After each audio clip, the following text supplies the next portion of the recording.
गांव में पंचायत चुनाव का माहौल बहुत गर्म है। चुनाव चिन्ह मिलने के बाद तो गांव-गांव, गली-गली प्रतिनिधि चुनने की सरगर्मी और तेज हो गई है।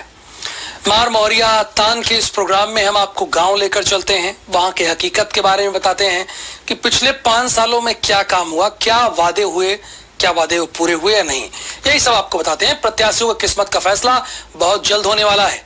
अब लोग खुद प्रधान जी के 5 साल के रिपोर्ट कार्ड की समीक्षा कर रहे हैं। आपको दिखाते हैं मार मौरिया तान की पहली रिपोर्ट।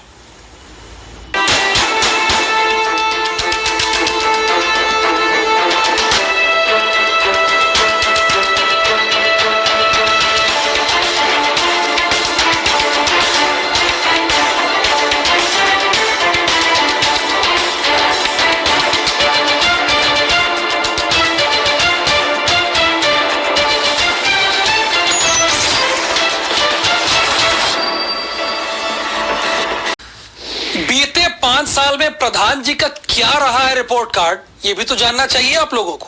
उन्होंने वादे किए, कार्य किया या नहीं किया, ये भी भारत समाचार का ये खास प्रोग्राम आपको बताता है।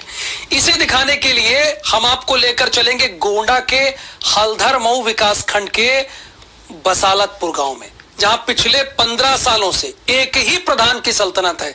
यानी 3 पंचवर्षीय से एक ही व्यक्ति प्रधान है। इसका ये मतलब सीधा सा है। इसके बावजूद गांव गुमनामी के अंधेरों में खोया हुआ है।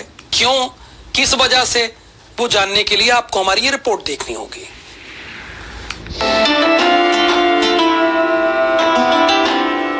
ना सड़क है, ना पानी, ना पक्के घर हैं और ना ही सरकारी योजनाएं।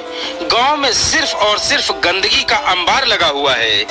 यह है गोंडा का हल्धर मऊ विकास खंड का बसालतपुर गांव, जो आज भी गुमनामी के अंधेरों में खोया हुआ है, क्योंकि यहाँ एक ही प्रधान की 15 सालों से सल्तनत है। सुरेश तिवारी प्रधान थे और 5 साल तो अलग बात है, उन्होंने 20 साल 15 साल हो गया प्रधान हुए और आज तक उन्होंने कुछ किया भी नहीं, अच्छा काम कुछ किया नहीं जो हम लोग बताएं। कोई काम नहीं किया सर, एक चुटकी नमक भी नहीं जानते हम लोग, कोई भी नहीं। ना नाली, ना नर्दा, ना शौचालय, ना लैट्रिन, ना पैडी, ना कॉलोनी, ना सब कुछ नहीं।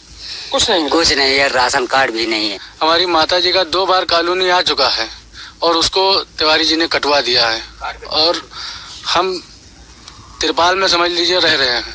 घर हमारे पास नहीं है। हमारे गांव में तो कुछ विकास हुआ ही नहीं कि विकास हुआ। इसके लिए सर ने हम सीडीओ साहब के यहाँ एप्लीकेशन भी दिए हैं कई बार।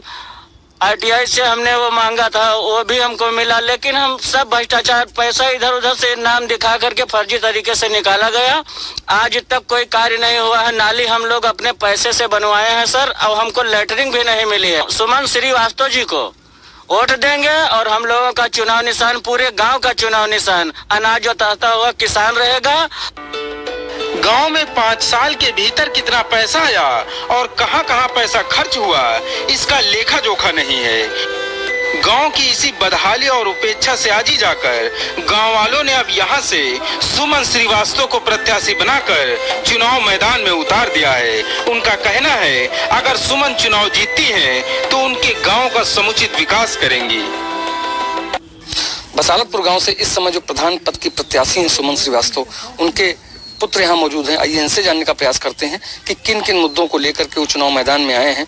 ये बताइए, आपके गांव में किसी तरह का कोई विकास नहीं हुआ, आपकी माताजी चुनाव मैदान में हैं, तो क्या इशू रहेगा आपका और क्या आगे करेंगे? हमारे गांव में सुरेश तिवारी प्रधान के द्वारा कोई कार्य नहीं किया गया। चारों तरफ पीड़ा और समस्याएं ही समस्याएं हैं और इस समस्याओं को लेकर हम लोगों से राजनीति से कोई मतलब नहीं था, क्योंकि हमारी पीढ़ी दर पीढ़ी सब जॉब में थी। लेकिन गांव की पीड़ा देखते हुए सब सारे गांव के लोग हमारे घर पे आए और हम आगे आए हैं लोगों की समस्याएं दूर करने के लिए। इसीलिए इस बार अपने माता जी को हमने कुछ टारगेट तय कर रखा है कि अगर चुनाव जीतते हैं तो आप क्या करेंगे?